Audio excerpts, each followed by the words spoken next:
There is one secret from the Second World War that was guarded more carefully than the atomic bomb. Not a weapon of mass destruction, not a code-breaking machine, not a chemical formula or a battle plan. A shell, an artillery shell no bigger than a wine bottle, with something hidden inside its nose that the laws of physics said should not survive the first millisecond after firing. And for 2 years the United States Navy was so terrified of this secret falling into enemy hands that warships were ordered to dump their ammunition into the ocean rather than risk a single shell being captured. Admirals were told, in writing, that the secret of this shell mattered more than the ship carrying it, more than the crew. That is not an exaggeration. That is a direct order from the highest levels of the American military, and almost nobody today knows this shell existed. To understand why the Americans were willing to sacrifice ships to protect a single artillery round, you have to understand the nightmare that anti-aircraft gunnery had become by 1941. A 5-inch naval gun fires a shell at roughly 2,800 feet per second. The shell weighs about 54 pounds. It travels in an arc, and somewhere along that arc, it has to meet an aircraft moving at 300 miles per hour, changing altitude, changing direction, diving and climbing through a sky full of smoke and fire. Before the war, the mathematics of this problem had already been worked out, and the numbers were devastating. To shoot down a single aircraft with conventional anti-aircraft fire, a ship had to fire roughly 1,000 shells. 1,000. And each of those shells had to be individually fused, either with a contact fuse, which required a direct hit on an object moving faster than a rifle bullet, or with a timed fuse, which required a gunner to predict exactly where the aircraft would be 4 or 5 seconds into the future and set a mechanical timer to detonate at precisely that moment. If the timer was off by a fraction of a second, and it almost always was, the shell exploded harmlessly in empty sky. Think about that. A warship carries a finite amount of ammunition. Every shell that misses is a shell you do not have for the next attack.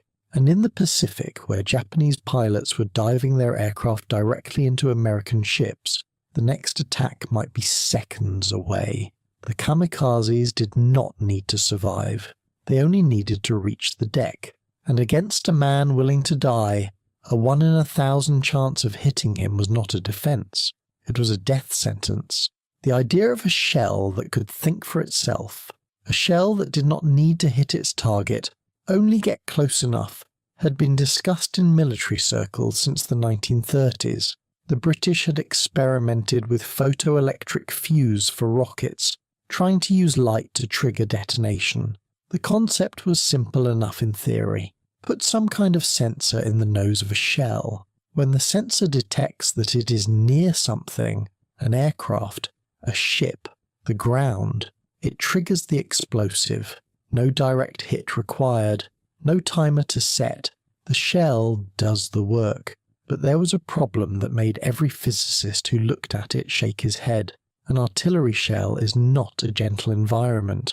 The moment that shell leaves the barrel of a 5-inch gun, it is subjected to a setback force of 20,000 times the force of gravity. 20,000 G. For context, a fighter pilot in a sharp turn experiences about 9 G and risks blacking out.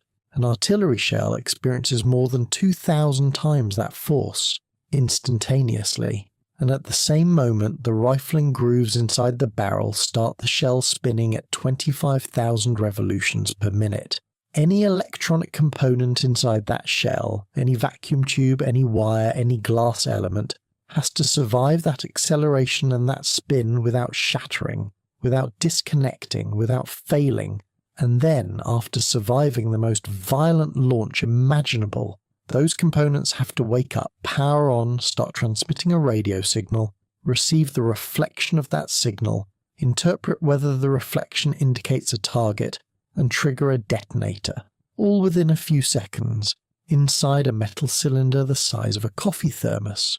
The Navy's Bureau of Ordnance looked at this problem in 1940 and said what any reasonable engineer would say: it was impossible.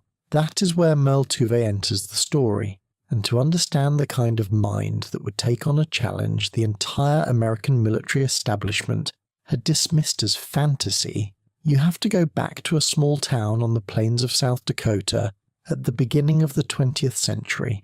Merle Anthony Tuve was born on the 27th of June, 1901, in Canton, South Dakota. His father was a college president. His mother taught music. All four of his grandparents had immigrated from Norway. Canton was a town of about 2,000 people, surrounded by farmland, a place where everybody knew everybody, and living across the street from Merle was a boy born 6 weeks after him, a tall, thin, restless kid named Ernest Lawrence. The two of them became inseparable. By the time they were 13, Merle and Ernest were building their own wireless radio sets in Merle's attic, soldering together coils, tuning circuits, stringing antennas between their houses. They built a shortwave transmitter powerful enough to reach stations across the Midwest. They built gliders and flew them off barn roofs. They were, by any standard, two of the most scientifically gifted teenagers in America, growing up across the street from each other in a town most people could not find on a map. Their paths diverged after high school.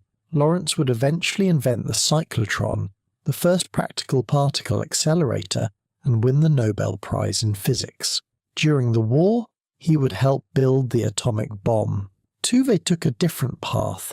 After his father died in the influenza pandemic of 1918, the family moved to Minneapolis. Tuve earned his degree at the University of Minnesota, then his doctorate at Johns Hopkins. In 1925, he did something that would define the rest of his life, and though nobody knew it yet, the rest of the war. Working with the physicist Gregory Bright, Tuve used pulsed radio waves to measure the height of the ionosphere. He sent a radio signal straight up into the sky and measured how long it took for the echo to bounce back. That experiment, sending a signal out and listening for its return, was the theoretical foundation for radar, and it was the exact same principle that would later make the proximity fuse work. Merle Tuve had been practicing since he was 13 years old. He just did not know what he was practicing for. By 1940, Tuve was working at the Carnegie Institution of Washington's Department of Terrestrial Magnetism. He was a respected physicist, but not a famous one. He had never built a weapon. He had never worked for the military. But Vannevar Bush, the man President Roosevelt had put in charge of all American military science, knew Tuve's work on radio wave reflection. And Bush knew that if anyone could figure out how to cram a working radio station inside a spinning artillery shell, it was the man who had spent his career bouncing radio waves off things and listening for the echo. In August of 1940, Bush appointed Tuve as chairman of Section T of the National Defense Research Committee. The name was deliberately bland. Section T. It sounded like an accounting department. It was, in fact, the most ambitious miniaturization project in the history of electronics. Tuve recruited physicists, engineers, and radio technicians. His team started at the Carnegie Institution, but quickly outgrew it, moving to a sprawling new facility that would become the Johns Hopkins Applied Physics Laboratory. At its peak, more than 1,000 scientists and engineers worked under Tuve's direction, and Tuve drove them with a ferocity that became legendary. He was short-tempered, brutally direct, and utterly indifferent to the sensitivities of military brass. When a Navy captain visited the laboratory and suggested that the project might take 5 years, Tuve reportedly told him that in 5 years there might not be a Navy left to use it. He posted signs on the laboratory walls that read, "I do not want any damn fool in this laboratory to save money. I only want him to save time." Another read, "Shoot at an 80% job. We cannot afford perfection." And a third, "The best job in the world is a total failure if it is too late. Our moral responsibility goes all the way to the final battle use of this unit. Its failure there is our failure. That was not a corporate motto. That was a physicist who understood that every month his team spent solving a problem was a month of ships sinking and crews dying. The technical problems were staggering. Start with the vacuum tubes.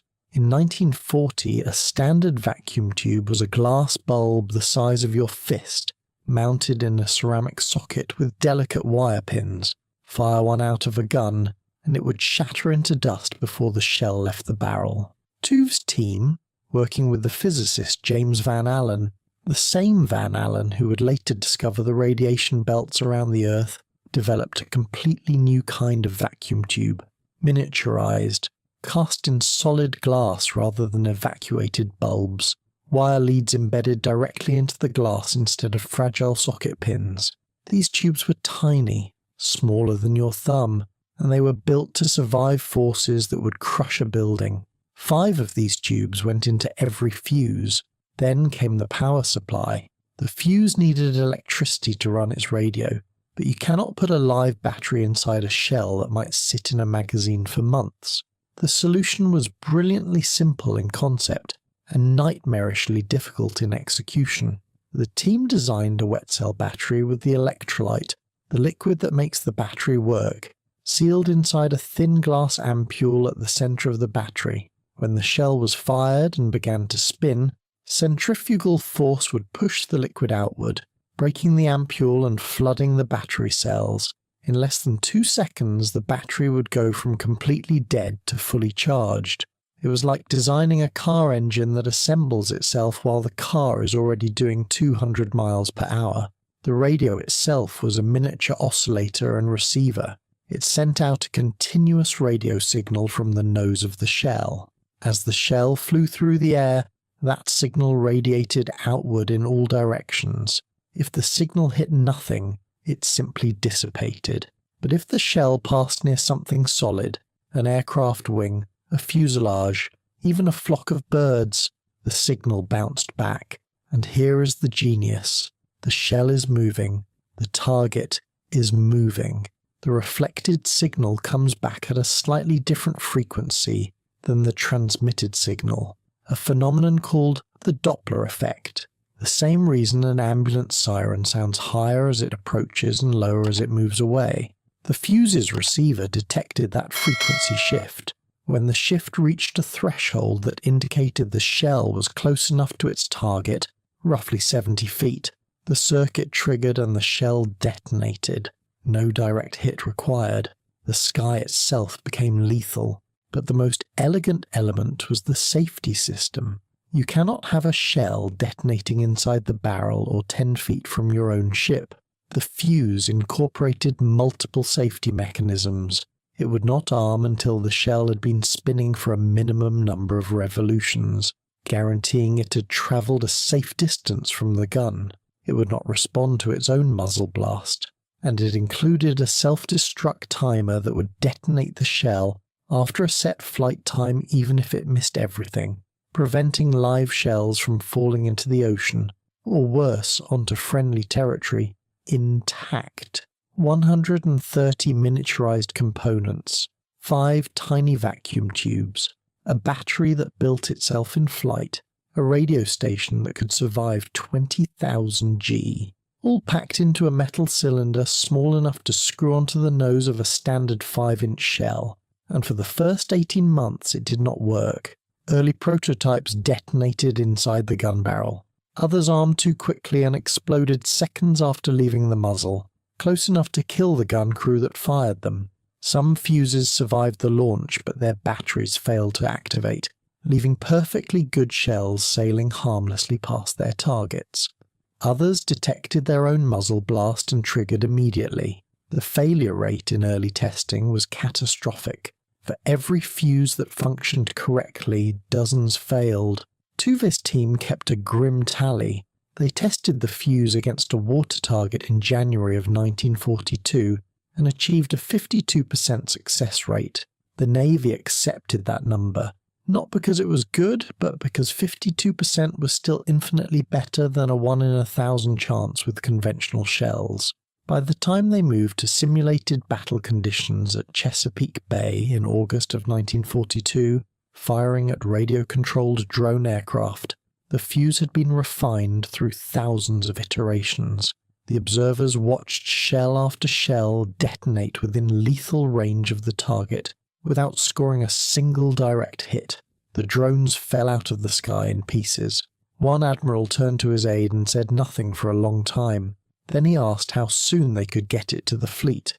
Production was another impossibility made real. More than 100 American companies were mobilized.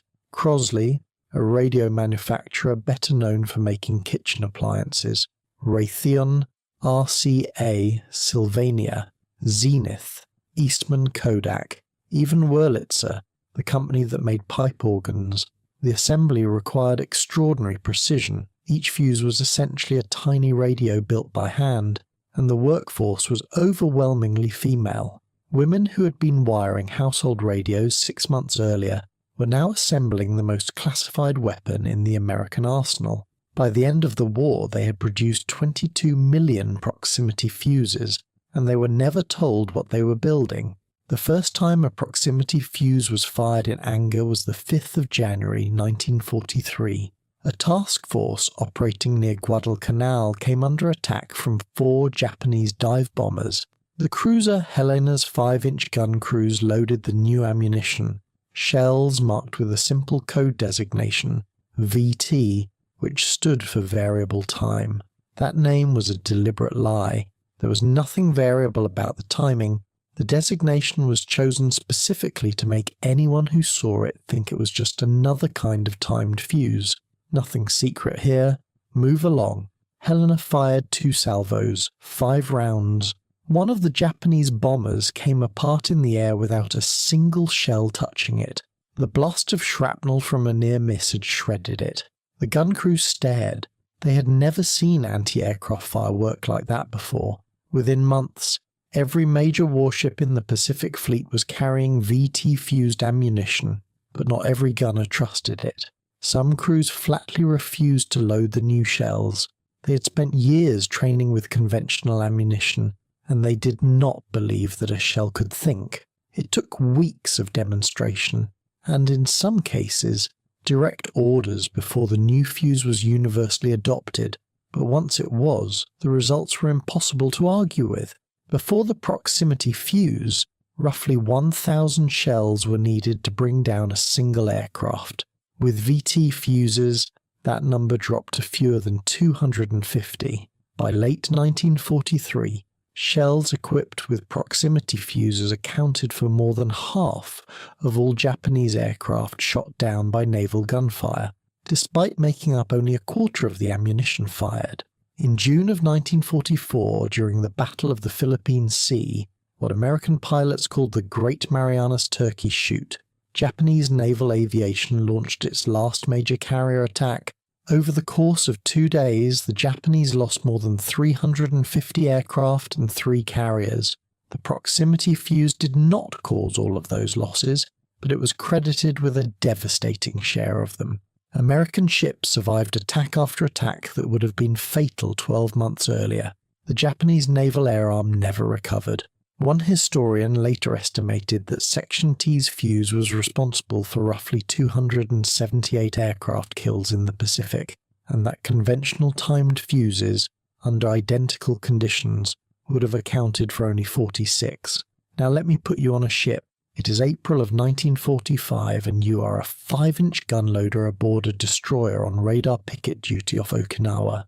The kamikazes come in low, skimming the water, and high, diving from 10,000 feet. Your ship has been at battle stations for 6 hours. The gun crew is exhausted. Then the lookout screams, bearing 090, low on the horizon, incoming. You can see the Japanese aircraft, 3 of them, coming straight at you, black dots growing into shapes, growing fast. The gun captain barks the order and your crew starts firing. These are VT-fused rounds. The first shell leaves the barrel and you feel the deck shake beneath your boots. 6 seconds later, the shell passes within 60 feet of the lead aircraft and detonates. A ball of fire and metal fragments rips through the air around the aircraft. The wing folds. The aircraft cartwheels into the ocean 400 yards from your ship. The second aircraft is already coming. Another salvo. Another near-miss detonation. Shrapnel tears through the engine cowling and the aircraft begins trailing smoke, nose dropping, hitting the water in a spray of white. The third aircraft pulls up, climbing, trying to come over the top. The gun crew tracks it. 3 more rounds. One detonates close enough to sever the tail. The aircraft tumbles end over end and hits the water stern first. 200 yards astern. 3 aircraft. Under a minute. You did not have to score a single direct hit. Before the proximity fuse, at least one of those 3 kamikazes would have reached your deck, and you know it. The fuse was not only lethal in the Pacific. When Germany launched the V-1 flying bombs against London in the summer of 1944, conventional anti-aircraft guns and fighters were struggling to stop them. The V-1 flew low and fast, a small pilotless aircraft, packed with nearly a ton of explosives, and hitting it with a timed shell was nearly impossible. In June of 1944, anti-aircraft batteries using conventional fuses were bringing down only about 17% of V-1s that entered their zone. Thousands of civilians were dying. The British deployed batteries of 3.7-inch guns equipped with VT fuses along the southern coast, repositioning them to give clear fields of fire over the channel. The improvement was dramatic and almost instantaneous.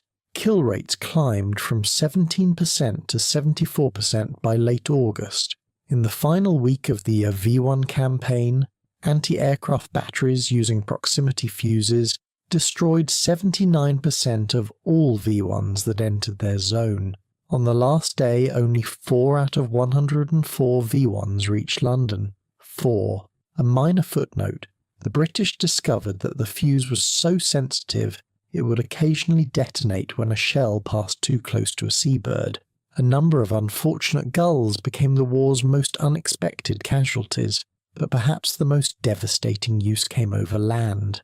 For 2 years, the Pentagon had forbidden the use of proximity fuse anywhere except over open water. The fear was simple. A dud shell landing on solid ground could be recovered by the enemy and reverse engineered. Over water, duds sank. Over land, they sat there waiting to be found. But in December of 1944, Germany launched its last desperate offensive through the Ardennes, the Battle of the Bulge. The situation was critical. American forces were being pushed back. German infantry was advancing in the open across frozen ground, and General Eisenhower made the call: release the fuse. Within hours, American artillery batteries were loading VT-fused shells into their howitzers for the first time over land. The shells were calibrated to detonate 30 to 50 feet above the ground, creating airbursts that rained shrapnel downward onto troops below. There was no foxhole deep enough, no trench safe enough. The effect was immediate and horrifying. On the night of the 25th of December, 1944, General Patton's Third Army caught a German battalion attempting to cross the Sauer River. They hit them with a concentrated barrage of proximity-fused artillery. By actual count, 702 German soldiers were killed in that single engagement. Patton later wrote to the War Department, "The new shell with the funny fuse is devastating. I think that when all armies get this shell, we will have to devise some new method of warfare. I am glad you all thought of it first." A captured German prisoner described the attacks more simply. "Quick, powerful bursts," he said. There was simply no defense. Germany never developed a working proximity fuse for artillery. They had experimented with acoustic fuse for rockets, and had recovered a small number of Allied VT fuse from duds. But their electronics industry was too strained and too fragmented to reverse engineer the technology in time. The German approach to miniaturization was years behind the American effort. Where Tuve's team had access to the entire consumer electronics industry, companies that had spent decades making smaller, cheaper, more reliable radios for the civilian market, Germany's electronics sector was fractured, under-resourced, and focused almost entirely on radar and communications. They simply did not have the industrial base to mass-produce miniature components to the tolerances required. Japan had nothing comparable at all. The Japanese had never seriously invested in proximity fuse research, and their electronics industry was even more primitive than Germany's. The closest any Axis power came was a crude magnetic influence fuse for naval mines, which operated on entirely different principles and could not be adapted for artillery. The Allies had a weapon that the enemy could not match, could not counter, and in most cases could not even understand. When German ordnance officers examined captured VT fuse, several reportedly refused to believe that the components could function after being fired from a gun. They assumed it was some kind of elaborate deception. The idea that the Americans had built a working radio station inside a spinning shell and produced 22 million of them was simply beyond what they thought possible. After the war, the proximity fuse did not disappear. It evolved. The miniaturization techniques that Tuvey's team pioneered, cramming 130 electronic components into a space the size of a fist, making them survive forces that would crush steel, became the foundation for the next generation of military electronics: guided missiles, smart bombs, radar-guided anti-aircraft systems, the Sidewinder air-to-air missile, which became the most successful aerial weapon of the Cold War, used a direct descendant of the proximity fuse's detection logic. Every precision-guided munition fired by any military in the world today traces its lineage back to Section T's laboratory in Silver Spring, Maryland. But the fuse's legacy extends far beyond weapons. The challenge of miniaturizing electronics, making vacuum tubes smaller, more rugged, more reliable, pushed American industry into a manufacturing revolution that would have taken decades without the pressure of war. The engineers who learned to build radios inside bullets went on to build the first transistor circuits. The production lines that assembled proximity fuse were retooled after the war to produce the earliest commercial electronics. Some historians have argued that the proximity fuse project did more to advance the miniaturization of electronics than any other program in history, including the early computer projects. Without Section T, the transistor revolution of the 1950s might have arrived years later. The Applied Physics Laboratory at Johns Hopkins, which Tuvey founded to house his team, is still one of the most important military research institutions in America 80 years later, still working on the same fundamental problem of making weapons smarter. And the basic principle of the proximity fuse, send a signal out, listen for the echo, act on what you hear, is now embedded in everything from automatic doors to parking sensors to collision avoidance systems in cars. The radio that Merle Tuvey built inside a bullet is now built into your garage. Tuvey himself walked away. When the war ended, he was offered positions leading weapons development programs at some of the most powerful institutions in America. He turned them all down. He had seen what his invention could do. 700 bodies by a frozen river, aircraft shredded in mid-air, cities saved and cities burning, and he decided he had seen enough.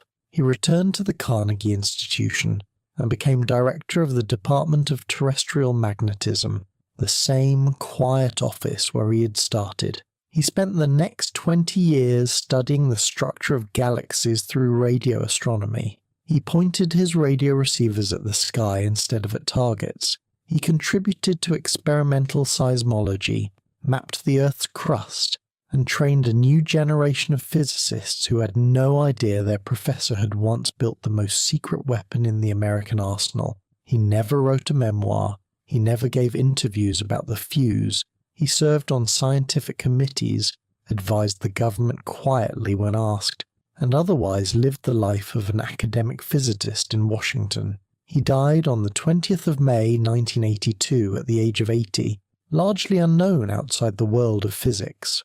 The New York Times obituary mentioned the proximity fuse. Most others did not, and here is the part that stays with me. Two boys, born 6 weeks apart, growing up across the street from each other in Canton, South Dakota, a town of 2,000 people surrounded by wheat fields. They built radios together in an attic when they were 13. One of them, Ernest Lawrence, went on to split the atom and build the weapon that ended the war in the Pacific. The other, Merle Tuve, built a radio small enough to fit inside an artillery shell and precise enough to kill an aircraft it had never touched. Both of them changed the world with electromagnetic waves. Both of them started in that attic. Lawrence won the Nobel Prize. Tuve got a classified file and a thank you letter. Two boys, one attic. One built the bomb, the other built the bullet, and neither one ever forgot where they started.